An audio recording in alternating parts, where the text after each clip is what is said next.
think it's a natural mindset for me to just be leading and taking responsibility. Because I feel like if I'm not taking it, no one else can within that moment, right? And I'm not afraid to fail. I failed so much in my life that at this point I don't mind failing anymore. And I think a lot of other players are kind of scared to fail still because they haven't hit rock bottom yet. And I think even before I started my sports career, I was already at rock bottom, so I think kind of carried over. Well, we'll see if that mentality can help them out today. Welcome back, and thank you for joining me for the third series of the day, which has 100 Thieves opposite Cloud9. I am Julian Pastry Time Car, here with my submission for the first DLC Little Legend. It's Isaac Xayah Cummings Bentley. I would buy that skin. Absolutely, I would too. Let's take a look at the two starting... people. Get it done. Let's take a look at the starting roster. Selecting blue side, it is 100 Thieves. In the top lane, it's FakeGod. In the jungle, Amazing. In mid, Ryu, bot, Bang, support Aphromoo, and their coach, Prolly. And facing them on the red side today is going to be Cloud9. In the top lane, Licorice. In the jungle, Blaber. Mid laner, Nisqy. Bot and support going to be Sneaky and Zeyzal with Coach Reaper. And last week, Cloud9 brought back some creative drafting, but they did come up short. Yeah, one-on-one on the week. They did Gragas, Yasuo, both of their games. You know, they were playing some pretty hard to execute comps, I think. Played it quite well, though. Did come up a little bit short against TSM. But Blaber, importantly, back in. So this is, 3 games in a row now where they have been swapping back and forth after him not really seeing any playtime at all in spring. And I'm going to be excited to see if they're going to continue forward with any new innovation on 9-12. Are they going to be busting out any new picks? Are they going to be, being that kind of first team to push those boundaries? And we'll see who they break out versus 100 Thieves, who bring back the roster that picked up their first win. Yeah, they snapped their 106-day losing streak. That was 12 straight losses for 100 Thieves. And you could see the relief on their faces, just how happy they were after that. And, FakeGod coming in, has gotten a lot of work done. This is not like a strict upgrade over someday, but it's impressive to see that he has, filled those shoes well, getting his first win on the LCS stage. And Ryu, I think, really has been impressive for me. Ryu, to me, is always a player who you can depend upon to be aggressive, to make plays happen. He's not always the most consistent, but he is never afraid to make plays on the map. And I think that's important for a team that has been very passive this split. Yeah, he's not a flashy carry, but he's certainly very good on roaming style champions. We've seen that a lot from him. And he is a good leader, a player that's been around for quite a while and has a pretty lengthy history with Prolly behind him as well in the coaching seat. So I think a lot of those changes make sense because 100 Thieves, more than anything, are just looking for a bit more stability. And I think Ryu does bring that. Yeah, definitely the case. And I mean, it's certainly a situation where when you are losing a lot, sometimes you start to doubt all your plays. You start to want to sit back. You don't want to take any risks. And you need players who are going to have the confidence. And that's why I think that interview we just saw with Amazing was really important and very, very interesting to hear that he is not afraid to make those plays. He's not afraid to fail because, really, you do have to be willing to take those failures and to make mistakes constantly if you are going to ever really become great, if you are going to start to improve. You have to be able to kind of take those risks. So it's been interesting to see, if you ever watch the Heist, their kind of content, you can see just how vocal he is and kind of how passionate he is about how he wants to lead the team and how he wants to change things around to try to turn 100 Thieves' fate around because it has not been pretty for them this year. And, I mean, we have had a pretty close split almost through 4 weeks of play, but I think Cloud9 on their side, now that they're starting to swap Blaber in, maybe we'll see someone like Golden Glue come up to the stage, or any of their other Academy players. They've had that team for quite a while.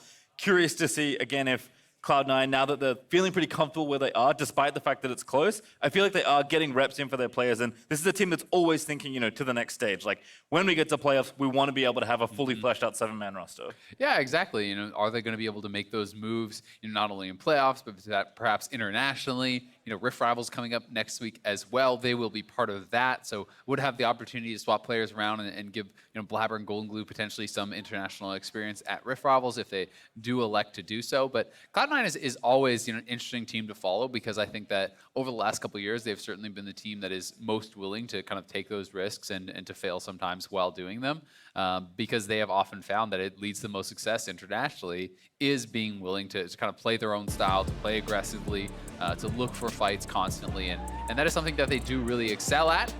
And we are now into the picks and bans. Amazing, all fixed up, whatever his issue was. So good to go.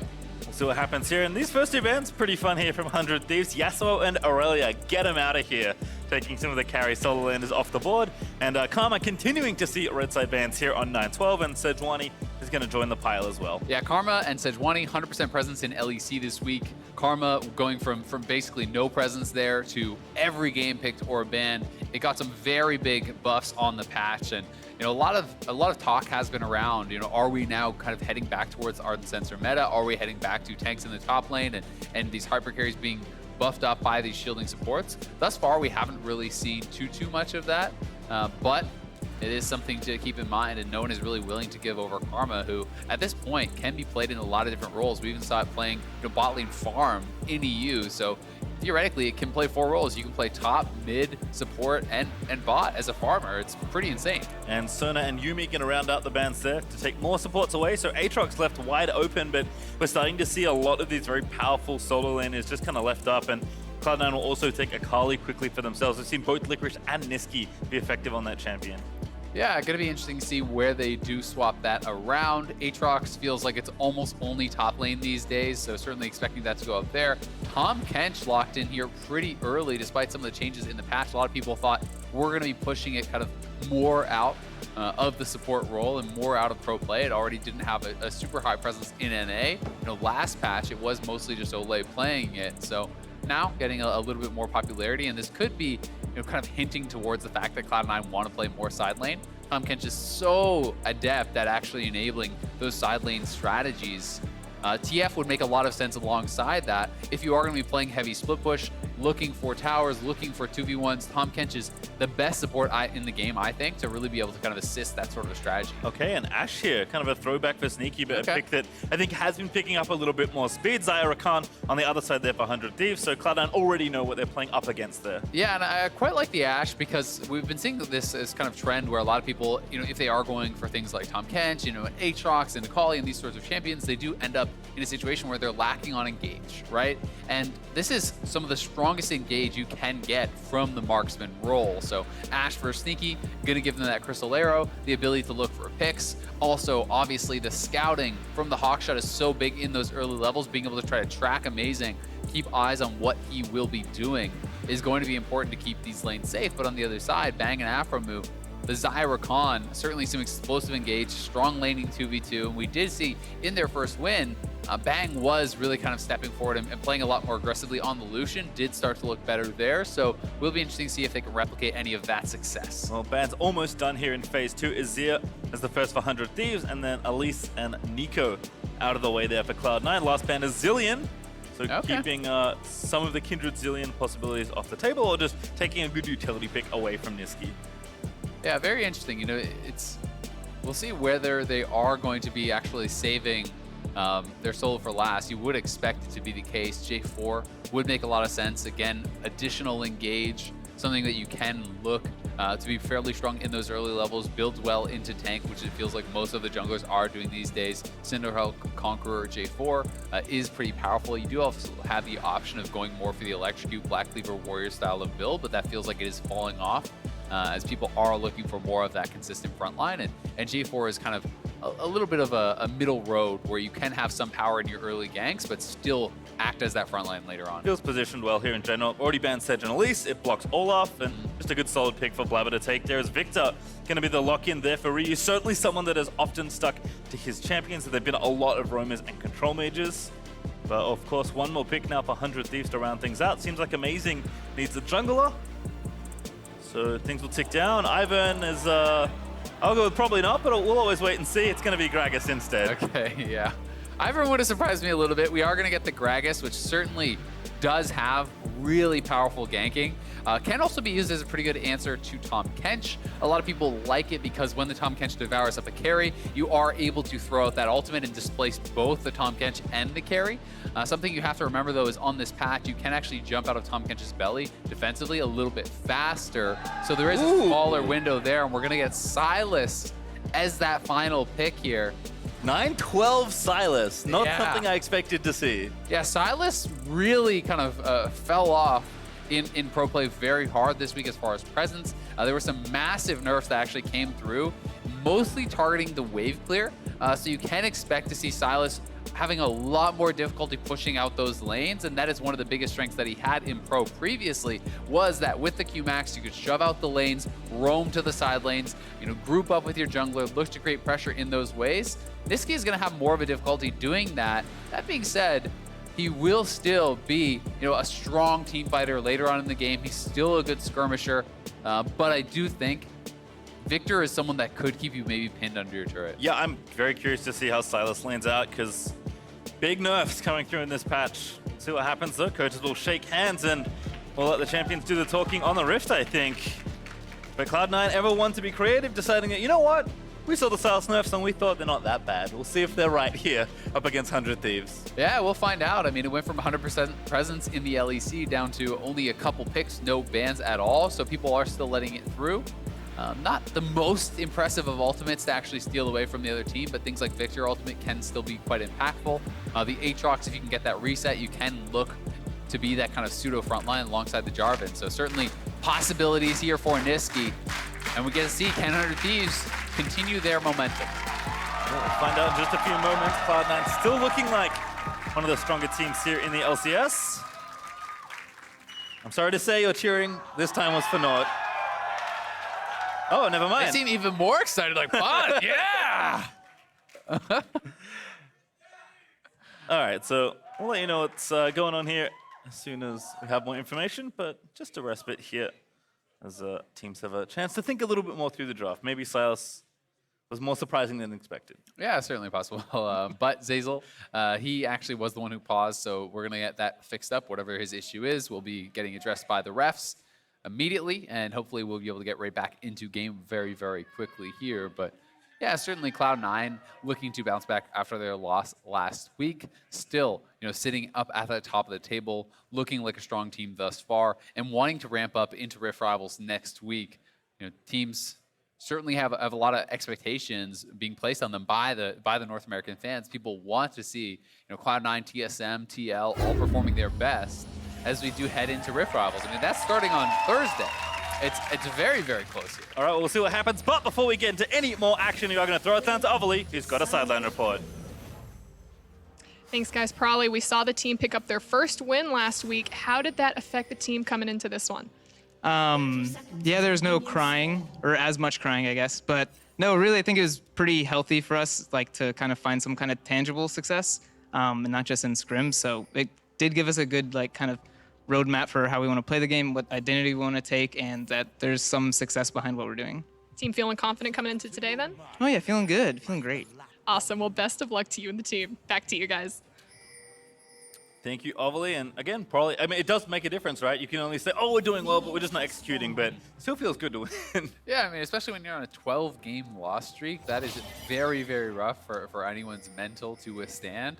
Amazing about the face check here, perhaps. We'll see. I mean, this is getting pretty close to jungle spawn, so even if they got the poke, this is bad. No.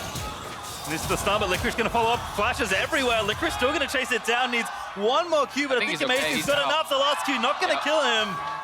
Amazing survives. Yeah, so they do get his flash, and they will put him behind in the jungle pathing, but that is 3 flashes from Cloud9 for the 1 flash, and they don't even get the kill. So we'll have to see in the long run if that does end up being worth it, or if 100 Thieves, if their laners can punish some of these C9 members for being down a summoner. But that was a very aggressive play here from Cloud9, and now Blaber pathing straight to mid lane, level 2 Jarvan gank. He's looking for Ryu here. Yeah, we're just going to go for it here. Ryu's still level 1, good flash, but Blaber gets a summoner and gets out. Yeah, and there already, flash disadvantage is now gone, right? Ryu was up that summoner. I'm saying, well, can you make good on that? Nope, certainly can't. He's actually going to meet Amazing at his red buff. That gank also helped to push Ryu under his own turret, so it's harder for him to respond. Blaber could stay around if he wants and just kind of continue to be annoying. Amazing, I think this is actually really smart. So Amazing is just going to go and start on the golems. Aphromoo coming over to help him a little bit. Instead of trying to fight his level 1 Gragas into this level 2 Jarvan at your red buff, just go get some experience, then try to contest once you're up a level. Blaber starting this again, but he's spotted. So Blaber now, not going to be able to get this red buff. Amazing will have caught up quite a bit on experience. Thanks to the fact that they had this warded out, they push him back, and now the advantage with that early start largely gone from Blaber. Yeah, see, See, it's pretty even here, but Blaber will at least look to complete the 3 buff. Was actually going for the 4 buff with how aggressively he was onto that red, but see if Amazing can get over. In fact, Blaber gonna walk back down towards the bot side, maybe checking for the scuttle as it spawns in 10 seconds. Yeah, I mean, he is really committing to these early ganks. He is trying to get some stuff done here. Does go down to the bottom side, and even just sweeping out that ward, very nice fracking from Cloud9's bot lane. To give that intel that the ward would be in the river, he clears that up. We'll grab Scuttle, so puts a little bit more threat onto that bot lane. They have to be nervous about any potential Jarvan gank coming through. And we'll see if Blaber is going to be able to make it happen here in the mid lane, but Amazing is around. Remember, it's only level 2 Gragas, and he's spotted now. Yeah, Nisqy, they're going to go in. Not that much health, though, to speak of. Knockup's going to land. Gravity Field Oh, down. the Gravity Field! A turn around. A massive double stun after the body slam, but they just have enough damage. Viktor falls, and now they're going to dance around Amazing. Nisqy is not going to get the last chain slam, but Blaber will get the last word. 2 for 1 for Cloud9 there. The experience making all the difference, actually, as Amazing was not level 3. Had he been, that's potentially a fight they could win, but he was still level 2. Nisqy just barely gets knocked down, but buff transfer complete as Blaber will be getting those buffs refreshed and gonna be feeling really good about this start. I wonder if he decides to go damage at all from here with these early 2 kills. So here it is one more time. Amazing was spotted out on the ward. They know he is coming over here. Nisqy's relatively low on health, but because of the level advantage, they're still confident to actually go for this play. The chain connects straight into the knockup. Beautiful engage from Cloud9, but the gravity field, the body slam makes you think maybe 100 Thieves can turn it around. But the fact that Amazing does not have his Q, he doesn't even have the barrel to try to knock down Nisqy faster, meant he's not going to be able to complete that second kill. And we didn't see one of the changes there for Sylas, but it might have come up. You'll notice that when he dashed, he doesn't get the shield until you land the stun part of the chain. So he did that. They were able to win the fight from there, but very slim margins. That was won by Cloud9. Yeah, that was definitely a very close one. And this is so nice to actually see how aggressively Blaber is playing. This is what he was kind of known for when he was playing last year for Cloud9, was this guy who was going to come up, he was going to be looking for ganks non-stop, he was going to be playing in your face, playing with reckless abandon. And Blaber, making it work thus far. Big and fade, meeting him at his second buff, gank level 2 mid lane, goes down to bot lane, re-gank mid lane, all within the first couple minutes of the game. I mean, you can see it's level 5 to level 3 right now. Yeah. Between the 2 junglers. So Blaber is just ripping through the jungle, and at least for the first pit stop, it is double longsword warrior time for this Jarvan early on. And I think that makes a lot of sense. Generally, when you see Conqueror, it means that they are going to go in towards Cinderhulk. That is the most common that we have seen in Pro. Largely, they will go Electrocute if they want to go Warrior. But when you get 2 early kills like this, and when you're up that far off of that start, I think building damage makes sense. Even if it's just Warrior into tank, getting an earlier Warrior completion means you have very real 1v1 potential against even the solo laners as a Jarvan. So, certainly can be a huge threat out on the map with all that bonus gold he has. Aphromoo kind of roam out from the bottom lane now just to cover any additional follow-ups from Blaber. I believe he was actually spotted by the pink ward though, and there was a danger ping to that side brush. So, getting noticed here, I believe, right by that ward, and now they are actually spotting it. So we'll be able to clear that out and figure out why their roam did not work. But Zeyzal moving up, Blaber is around. So Cloud9 looking to match the roams here from 100 Thieves, who are trying to play aggressive towards this middle lane. Licorice and FakeGod also doing quite a lot of battle here in the top side, but Licorice up significantly on farm. Yeah, that is a lot of CS for this early on. 60 CS. He's up 18 right now. That will close a little bit as FakeGod is going to pick up this wave. Early Ocean Dragon is actually enormous. Getting that at 7 minutes almost just wins your lanes for free at a certain point. Getting all that additional mana regen as well as the health regen when you are low is really going to be very, very helpful. And it also kind of just gives junglers the ability to stay out on the map almost permanently. So definitely going to be feeling really, really good about that one, and about the fact that they have this nice early lead up on the top side. It's actually a Hex Drinker rush here from FakeGod, who is feeling the pressure already in this matchup. And I think it makes some sense knowing that it is going to be Sylas probably or Akali in the side lane, so MR will be effective there. But one of the things that does make that a little bit more difficult is the fact that you may also be getting attacked by a Warrior Jarvan. So there's a serious physical damage threat that could be coming to your lane in those early levels, and Hex Drinker does do nothing against that. There's no health, there's no armor on that. Whereas for Cloud9, you can itemize a little bit more easily. You know, this Null Magic Mantle that Nisqy has grabbed up, you know, that is going to be more likely anyone who's coming to his lane, the jungler or his mid laner, going to be effective against both of them. And that's Warrior done now for Blaber, actually. So that's crazy. Already ready with that. And the ulti, amazing, to be fair, has caught up at least in XP for the most part. So he now has his ulti available as well. But as far as like fighting power goes, Blaber certainly in the driver's seat when it comes to these jungles helping out the lane or even just dueling each other. Yeah, definitely the case. Got to be very, very careful of wherever this Jarvan is. But level 6 on Gragas, you have the playmaking potential. Even if he has more raw power, you're going to have the ability to make a big play, you know, with a body slam flash, with an ultimate displacing someone in and trying to get that initial kill. And it's Blaber right back to this red buff. They don't have eyes on this. Blaber is going to be able to get this, but it's actually amazing heading down towards the bot lane. So I'm not sure if he is intuited where the Jarvan is or is just saying, all right, we can just give that up. But either way, Jarvan going to get the red buff and get out. Easy peasy. Yeah, Sneaky's hawk shot actually beautiful there, spotting almost every camp except the one where amazing was that, but enough info that Blaber felt confident to go ahead and take the buff. Aphro not level 6. Arrow comes out, is going to land. Blaber looking to follow up, but don't go too aggressive. Just burn the easy cooldown and get out of there. Yeah, that was a good little disengage there from Aphromoo. They're using the shield as well as that grand entrance to get some extra distance there, and more trading here up on the top side. Licorice maintaining this pressure. Still have about 20 there. TK going to go down though. 100 Thieves able to finally engage onto Zeyzal. Yeah, that was really well done. Just complete CC chain, not even allowing him to get the gray health off. Zeyzal goes down very quickly there, and that didn't even cost them summoners. It only cost them the Gragas ultimate. You know, they didn't even need to have Aphromoo blow his ultimate afterwards. So a good gank from Amazing. You know, going to be able to pick up a kill and try to close a little bit of that gap between himself and Blaber. Feels like persistence pays off there as Nisqy going to go ahead and do the blue buff with Blaber. As Blaber is done taking jungle buffs for now. Sneaky though continuing to push out. Looks like Zeyzal TP'd back down based on spellbook, but we'll watch how this one happen. I mean, Zeyzal feeling confident with the Jarvan nearby. Yeah, and he was on a ward, so he was spotted out there.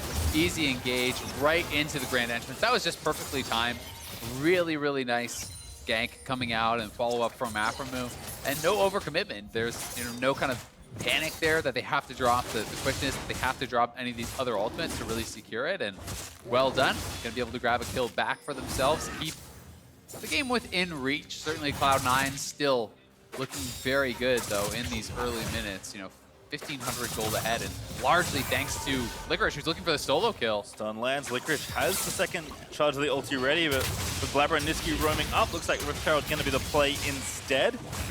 Nisqy does have a stolen Gragas ultimate here, but neither Licorice or FakeGod have theirs, but don't think it's going to matter with Zeyzal and Sneaky also roaming over to make sure Cloud9 can get the objective. Yeah, this is a nice move from Cloud9. 5 members coming around. They use the ult for disengage, and they will be able to secure this and just walk away now. They're going back in, though. Blaber for the play on Amazing, who's forced to flash out of the Cataclysm. There's the ulti now, but Blaber going to flash out. They're going to pile on top. FakeGod looking low. There's a great arrow from Sneaky to follow up as Nisqy dives straight into the backline as well. Ryu, though, zoning out the rest with his ulti as the Cloud9 divers could not find a kill. And that laser massive kills Blaber, grants Ryu the shutdown, and now the rest of 100 are on the chase. Yeah, Aphro has his flash. I'm not sure if he's going to want to go for this. They will back off, but still.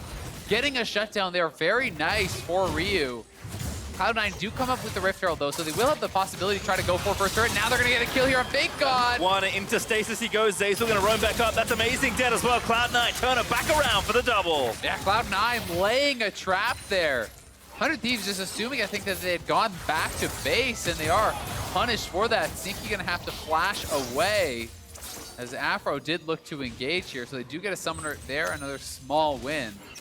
We'll see where Cloud9 is going to actually drop this Rift Herald, but you know, Ryu getting a lot of gold in these last couple minutes, grabbing some plates here as well as that shutdown kind of has put him a little bit ahead, and he's going to have 1,200 gold going back to base, a pretty nice buy. Yeah, I think has the perfect hex core complete if he's not close. Oh, actually going Lost Chapter instead, so actually sticking just with level 2 up. No, going T. You know what? He's deciding between a few different builds as I watch this replay again. Yeah, here it is one more time. Blaber decides to go back in here for Amazing, but Amazing flashes out, ults him back in. Blaber not able to flash all the way over the wall, but Zeyzal saving him with a great devour. But Ryu here now coming in from the flank. They can't chase further forward into Bang, who has his ultimate available. And Ryu, the ult tick, laser on both. just roasts Blaber.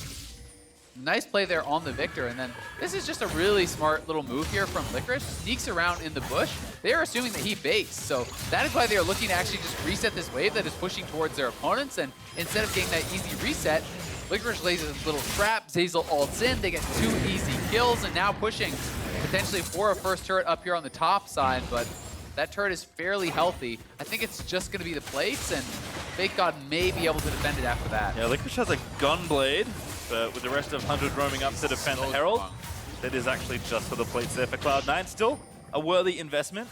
Still ticking up pretty heavily in gold. They look for Nisqy, good Devour. They're going to have to spit him out over the wall, but it's so slow now. A great double root from Bang as Aphro able to get the last hit onto Sneaky. Now Zeyzal the target. Here's Blaber ready with the ulti, but 100 still with the man advantage. Still roaming in. Aphro doesn't quite find the knockup. Blaber Cataclysm's out of there to try and save himself, but Zeyzal maybe not so lucky as Rio's looking to chase him down. One last Q is enough to get it. Stolen ulti now. Nisqy ready with the Feather Storm, but gets knocked back by Amazing. Here he comes again. Doesn't quite land the chains for the stun follow. Yeah, I hope we get to watch that one more time, because that was actually really well played by Bang, who is leaving the feathers out on the ground to block any sort of escape from Sneaky. And Licorice now going for it on the top side. Remember, he has that Gunblade. He is ridiculously strong. Gunblade zap. Licorice still chasing, but FakeGod relatively healthy. Still with the Hex Drinker unprocced. Will feel pretty safe. Nisqy trying to steal the red, does not get it, but that does mean the second Drake likely going to Cloud9. Yeah, and that was also a case of Tahm Kench is actually Devour Spit for allies is a shorter distance now. So that is a case where, you know, on the old patch, likely you could have actually put Sneaky over the wall. On this patch, he didn't reach. It was just too short of a distance that he was able to throw him. So, you know, this is actually really well played, and that is one of the patch changes here in action. We're going to get to see this one more time. Remember, they already forced Sneaky's flash earlier, so Aphromoo going straight in. Zeyzal splits apart so we can get the Devour, but notice all the feathers being laid on the other side. He waits until Sneaky comes out. Zeyzal doesn't get the actual distance to throw him over the wall with this patch change. So then pulling the feathers through for the root and an easy kill. Really well played from the bot lane here, and Ryu able to chase forward and pick up that second kill. 100 Thieves, you know, keeping it close here against Cloud9. Well, the crowd cheers for another pause, but I can at least update you on what Ryu eventually decided on in his last shopping trip. It does have the Hex score already at Mark 2, but it is tier, so it looks like he's going Seraphs eventually.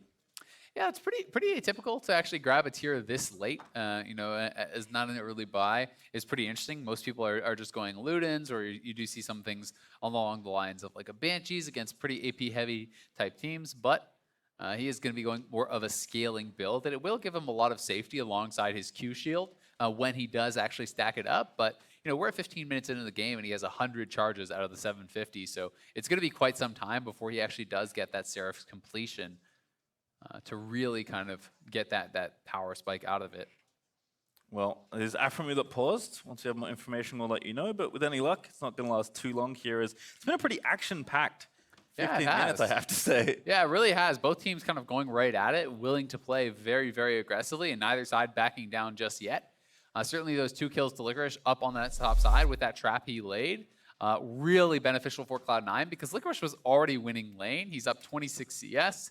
You know, he's going to be up a little bit of experience as a result as well. Then got those 2 kills, which kind of springboarded him towards that early Gunblade completion. And once Akali has Gunblade, you really do become a very different champion. You have so much additional threat, you know, not only in a side lane, but in these potential team fights. And he's going to be the one backed up by Zeyzal on this Tahm Kench. So he can have those extra members joining him in the side lane, looking to punish FakeGod. And we'll see if they're going to be able to do that, as ready checks look like they are coming through in chat. So we may be getting back in here pretty shortly. Aphro did have a visual bug, which should be fixed by a simple relog, so he has done that. And once he's all checked up and ready to go, we'll resume the game shortly.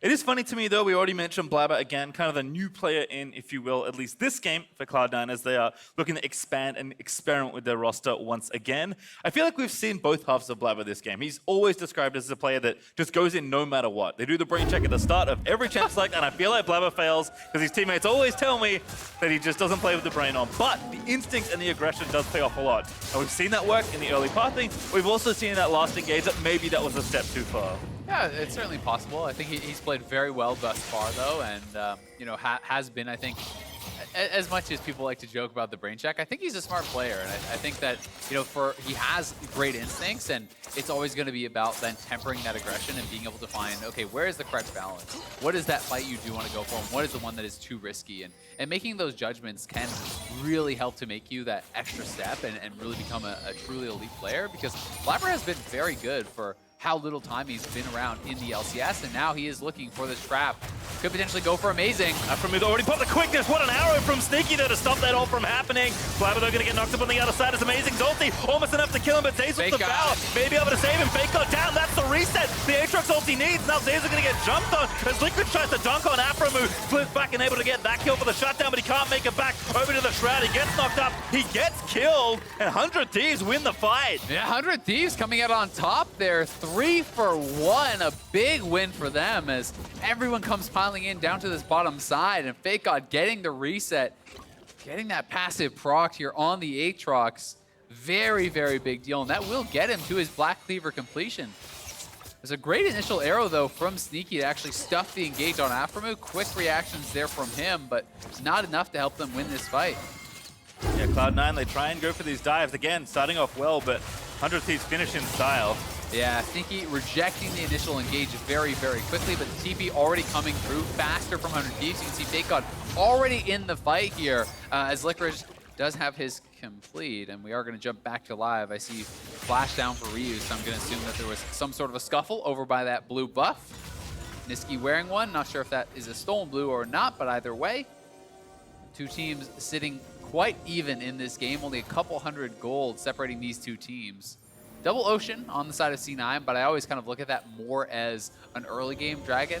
It can still be powerful later, but usually its use is in, you know, starting up the Baron and backing off and being able to regen in these kind of long siege situations and that sort of thing, and we haven't gotten ourselves in any type of situation like that just yet.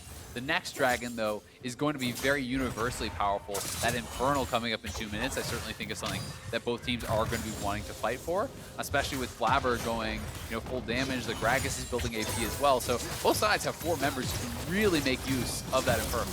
First tower gold still on the table, now off as 100 Thieves able to take down the bottom outer and claim some extra gold for themselves. In fact, that will push the gold to pretty much dead even between the two sides.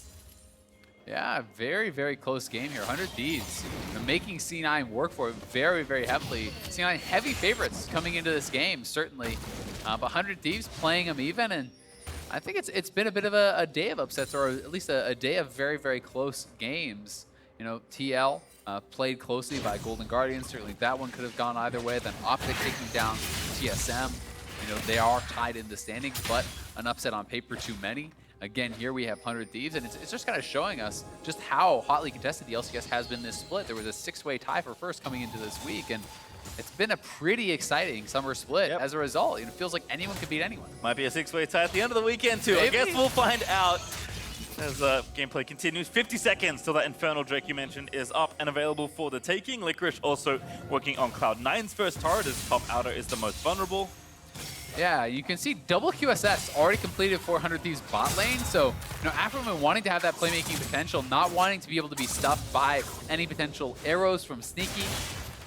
But a little bit surprised to see one on Bang, because I feel like, you know, there are enough members around him that could be actually blocking any potential arrows. The QSS mostly just useful for that arrow. Yes, there are things like, you know, the chains coming out from Nisqy, but that's not super reliable. The mini stun from Akali and so on and so forth. But mainly it's just about that arrow. And you do have your ultimate to react to that as well. So I will say I am surprised to see that coming out from Bang. Feels pretty defensive.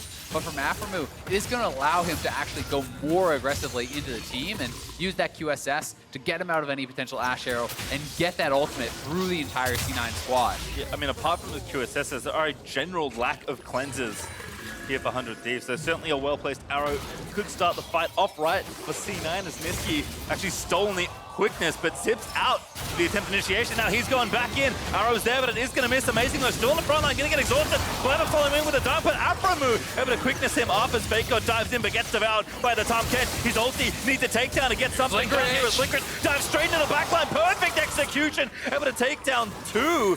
But still the counter kill there for Ryu as Nisqy will fall. Yeah, C9 though taking full control of the area means they should grab that all-important Infernal Dragon. A big win for them going up in kills.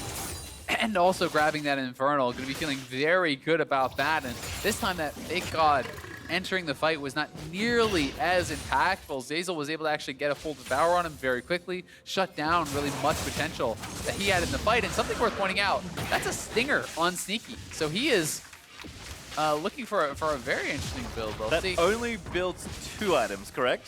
Yeah. Triforce and Nash. Yeah, so I think he's going Triforce. This is something actually, yeah, he's going Triforce for sure now. You see the page come through. This is something I did see him actually go for when he was streaming before, when it was a situation where you just want max CDR for those arrows, for the W harass, and now Licorice looking for a kill in this side lane. Likely gonna be able to chase down Ryu, but here comes Amazing. Licorice no ulti gonna make it tricky. Here's a TB in from 100 as well. It's Bang looking for Licorice, who's got no shroud. What an arrow! Almost able to hit him, but Bang grabs the shutdown as Nisqy throws the ulti out. Aphromoo walks him in the front line, forced to dash away, but Blaber finds the interrupt there with the stun. Here's Sneaky up with no arrow again. 100 Thieves gonna walk away. Yeah, but a nice TP flank from Bang. Licorice definitely not expecting that. The bot laner coming in with the TP, and they are able to get the kill with a nice body slam flash from Amazing. So Sneaky going more full utility here. He's gonna have a ton of CDR. He's gonna be shooting out those arrows very consistently and relying kind of more a bit on the spell weaving, volley to get the Sheen proc for that bonus damage there. And here's this earlier fight again. This is what led to Cloud9 getting that Infernal. Nisqy with a really nice dash on that grand entrance. Then kind of baiting the engage a little bit from Amazing as he turns back. Amazing has no flash to escape here. Blaber ults them all into the cage, flashes out. You can see FakeGod on the back, not able to escape, not able to get much done. And then Licorice flying forward, picking off Aphromoo.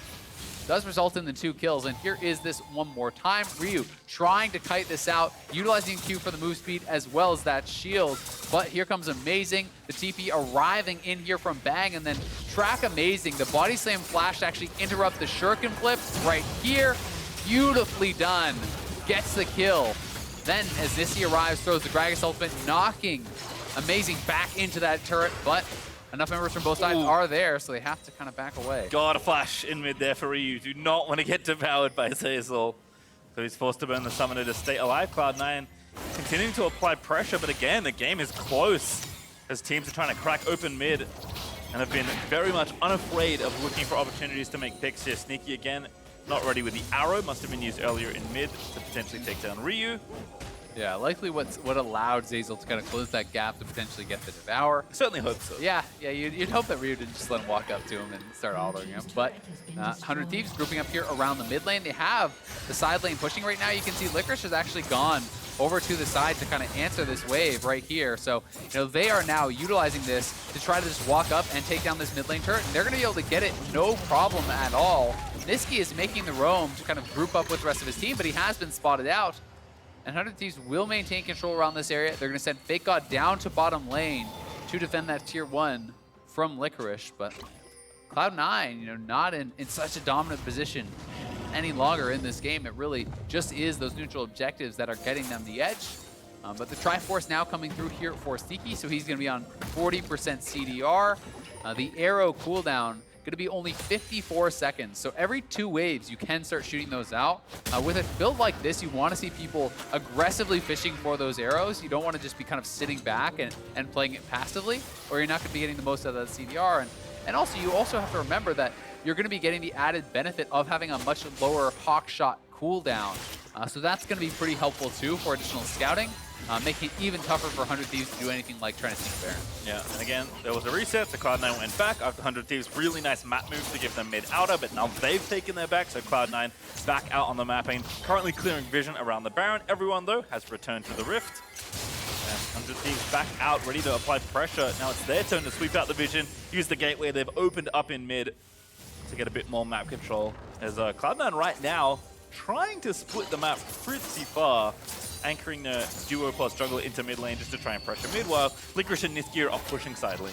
Yeah, I think that they definitely want to have this kind of 1-3-1 setup where you're utilizing Tahm Kench ultimate to go out to those side lanes to bring in either Blaber or Sneaky instead of potential 2v1s, 3v1s when FakeGod or Ryu do answer. That is the type of play you really want to try to force. If you get side lane advantage, you can then have those side laners collapse in and look for potential plays around mid lane. You can have Akali coming in from here, you can have Sylas Sylas pushing in and coming in from here and trying to set up potential flanks and potential threat for those tier 1 turrets. Also, Ocean Drake at the ready, but Zeyzal and Nisqy will both flash instantly as Aphro flashes the feathers with the quickness. Yeah, but they're looking for a re-engage now. On Blaber, Bang does not get out of the Cataclysm, but FakeGod looking to turn it back around into stasis. Blaber goes Licorice, already looking to dive in there, but PE2 has not been used. Nisqy in there ready with his own Aatrox ulti, but now in his own stopwatch, gonna get knocked up. What a flash, however, to get him out of there as Aphro timed it almost perfectly. And off a fight like this, Ocean does matter quite a lot. So C9 low health bars, but double Ocean Dragon, they can actually stay around. You can see this, it's like mini Warmogs ticking in.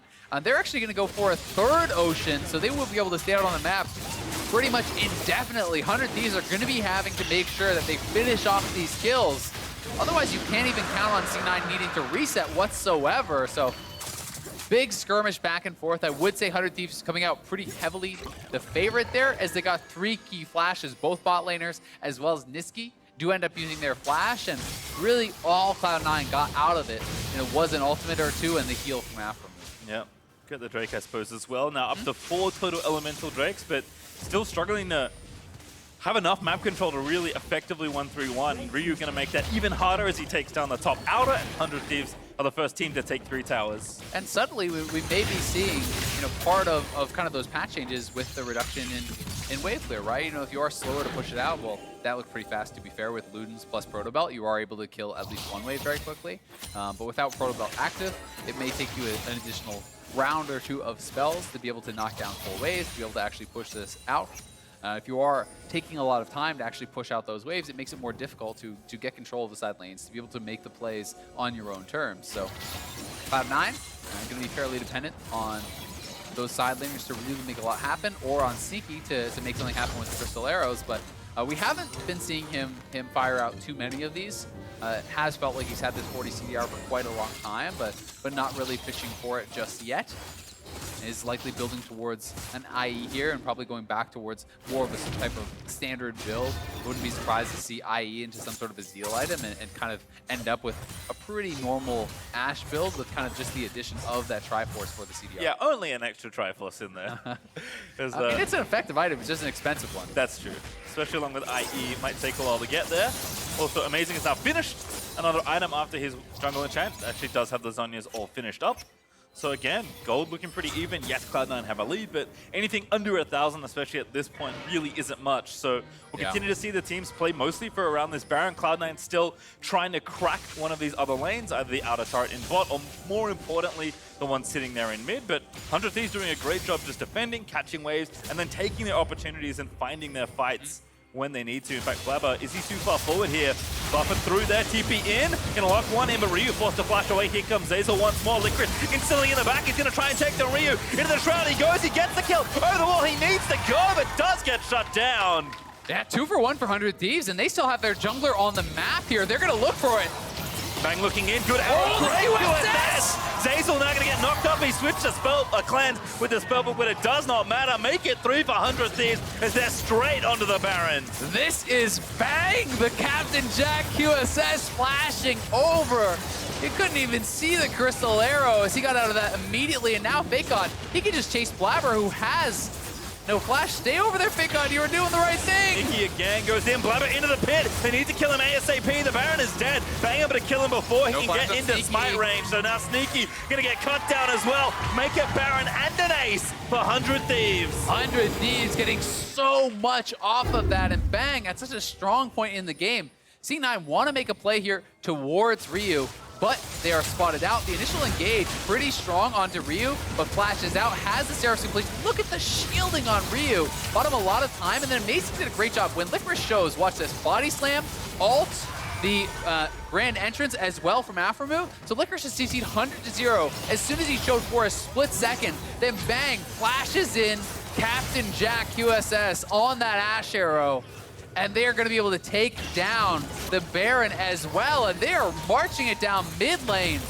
100 Thieves hunting for their second straight win.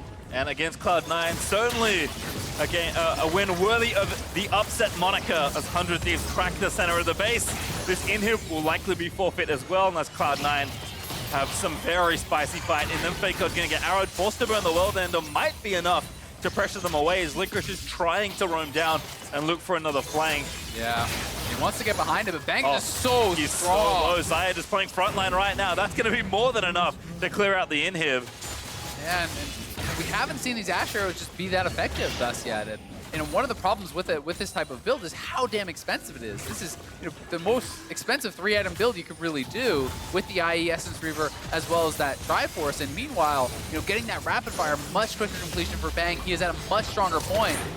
And Nisqy is just going to use that, trying to clear out these waves. They're trying to hang on here, and Licorice wants to get behind. You can see FakeGod on the minimap looking to zone out Licorice and stop any potential flank.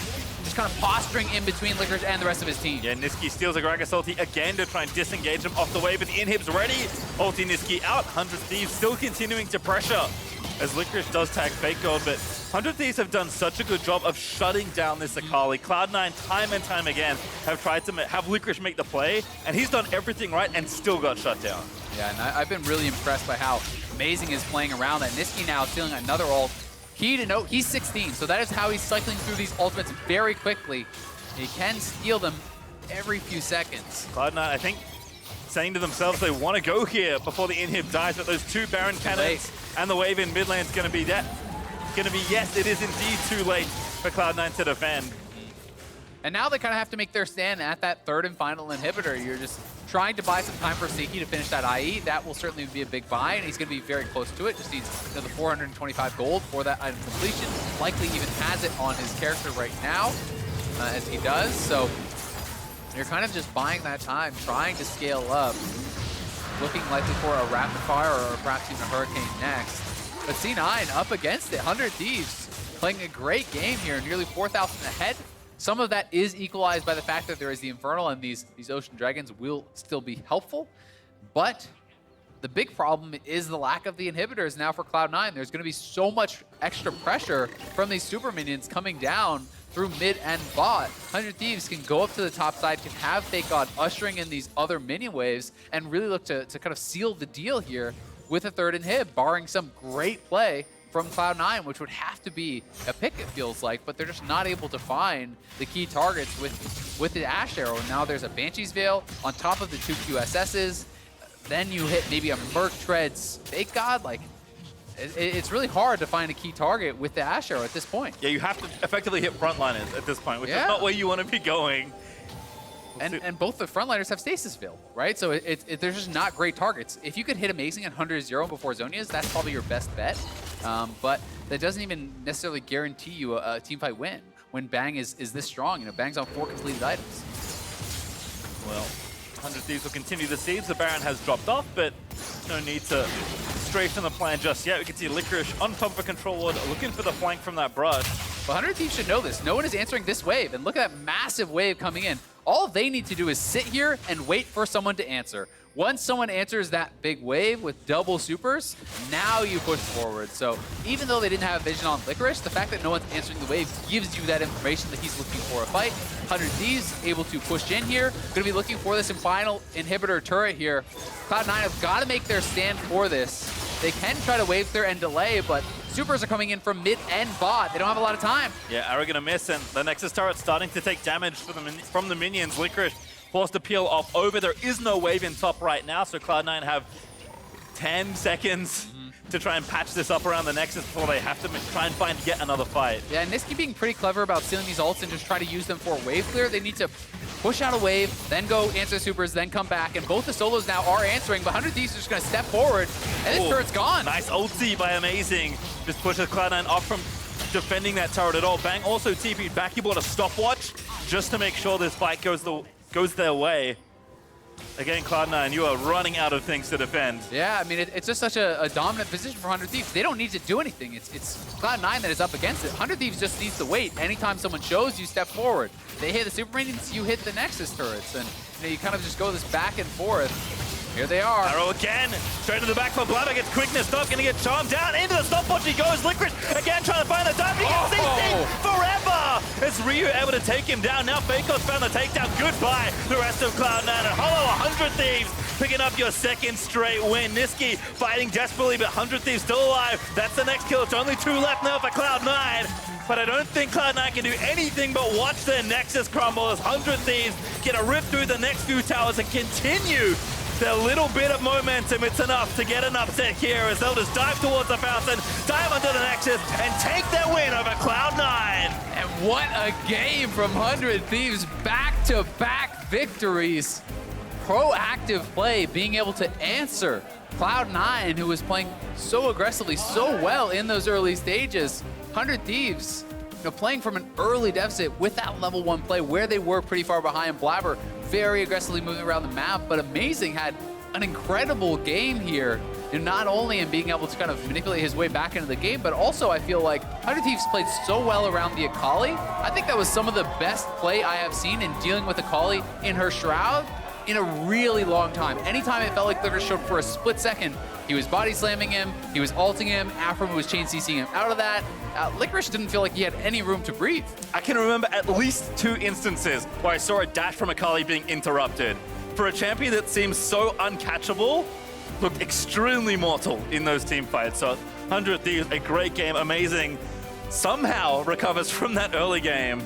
And then from there, it just felt like everything Cloud9 threw at them, 100 Thieves are ready for. And when you have a Xayah and a Viktor casually farming up, things get pretty straightforward from that point. Yeah, I mean, they definitely got to a really strong part of the game. And Cloud9, bringing out that Sylas, which has been very heavily nerfed, wasn't as effective in this game.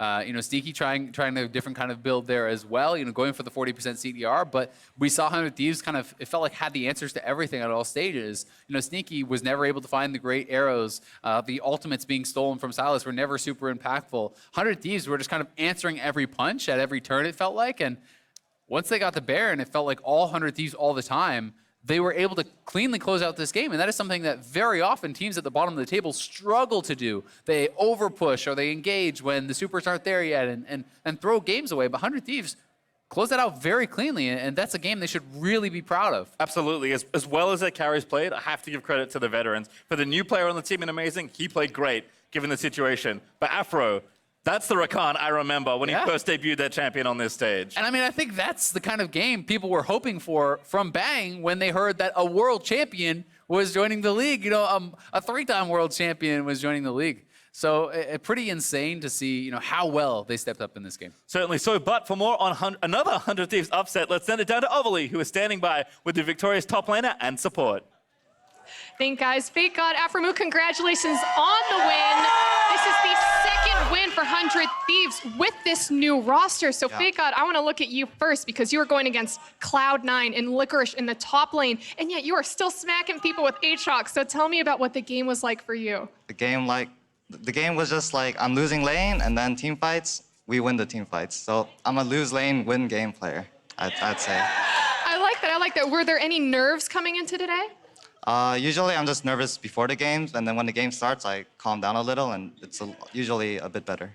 I like that. We got a little hint on the LCS Twitter of some confidence exercises that you were doing that I really appreciate. But Aphromoo, I want to come to you next because as one of the longstanding players on 100 Thieves, talk to me about these roster changes because clearly they're working. Yeah, just had to experiment a lot, see what works for us. Had a bad split last split. It was going the same way at the beginning of the split, so coaching staff definitely wanted to change things up. So a lot of us played in academy, and really it's all about the team. So whoever plays, just do your best on stage, and I'm just happy we're getting wins now.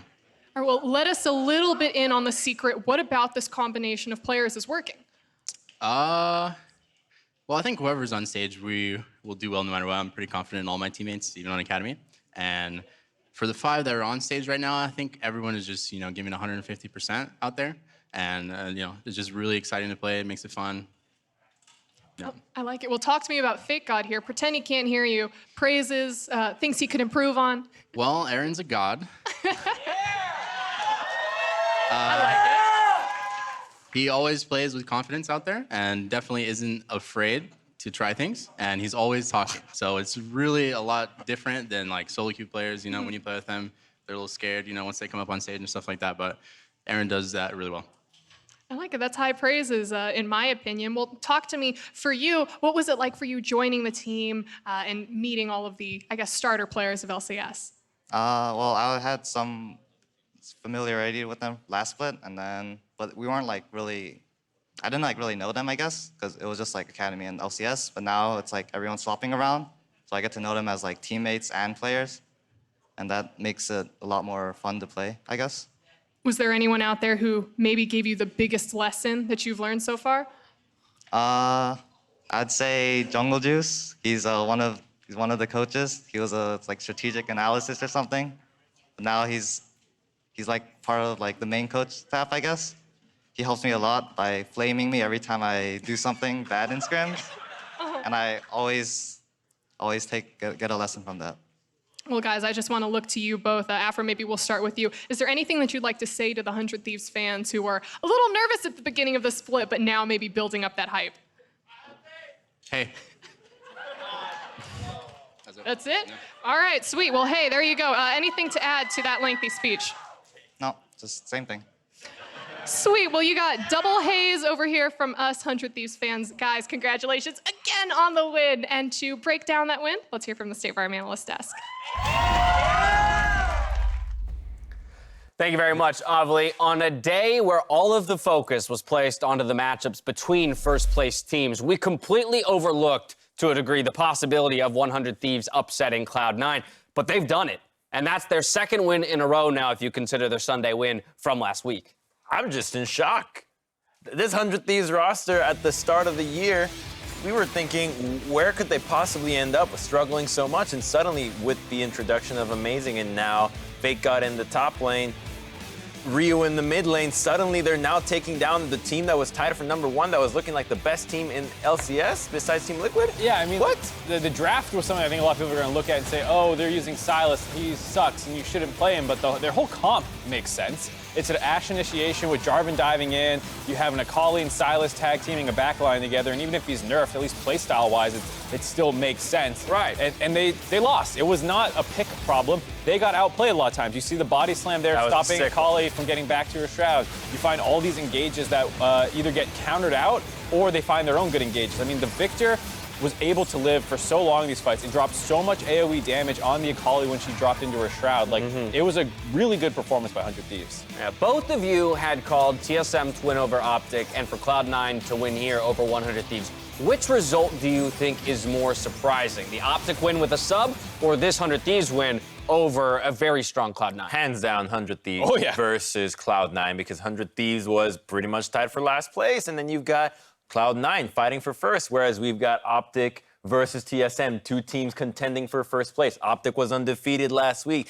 TSM just got back from finals. This was supposed to be Clash of Titans, so that was going to be close. But this one's like, what happened? Yeah, I mean, Optic was missing Crown, their main win condition, but the rest of the team has been playing pretty well, and Scarlet overperformed from what we thought we were going to get. So it's like, okay, well, we maybe underrated Scarlet a little bit, and they played well. It's like, where's this 100 Thieves been for the last 8 months? Yeah, you know, like, that's what's shocking about it. Let's return to the conversation around the 100 Thieves lineup then, because you've brought FakeGod and Ryu back into the lineup alongside Amazing, Bang, and Aphromoo, and it seems to be working. It seems to be gelling to some degree. I think one thing that I noticed is that, as Zeyzal mentioned, with a lead, 100 Thieves in this game did not have too much trouble closing it out. And that's typically one of the things teams at the bottom of the standings, you will notice, do struggle with in ultimately picking up wins. I think part of it is the switch from solely Go to Rio in the mid lane, because mid lane is such an important role, and you'd rather have somebody that's been there millions of times as opposed to Soligo, who's more of a rookie that doesn't have that much playtime in the mid lane, that's going to have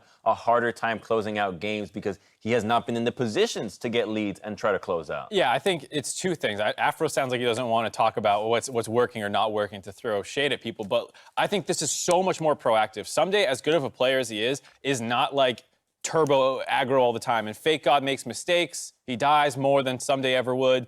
but things happen on the map around him. Ryu is so much more proactive than Soligo. Amazing was trying to be proactive, but no one else was stepping up around him. So now there's finally a group of people who will be the aggressors on their team. I also think Amazing is just putting a fire under these, because before it looked like the morale was, all right, do they even want to try to win? And suddenly you got this one guy that's like, no, we are try-harding as much as we can to try to get a win. And I think it's really finally spreading to the entire team that suddenly, if he's doing so much as a teammate, you don't want to feel like you're not giving your 100% either, because you're going to let this guy down that just flew in all the way from Europe to try to help your team out. You better do as much as you can to help him succeed. I've appreciated his vocality as well as his drive and never say die attitude in joining this roster, knowing that it wasn't going to be an easy transition considering where they placed in spring, and even still, near the bottom of the standings, but mounting 2 wins in a row here, Sunday to Saturday, one of them against Cloud9. We'll see how they fare tomorrow, but this could be the start of an upswing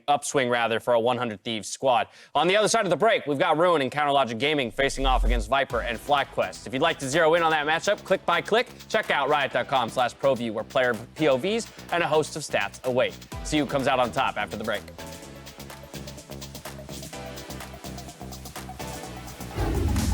They will have the possibility to try to go for first turret. Now they're going to get a kill here on FakeGod. One into stasis he goes. Zeyzal going to roam back up. That's Amazing. Dead as well. Jarvan, dropping him back slowly. Get the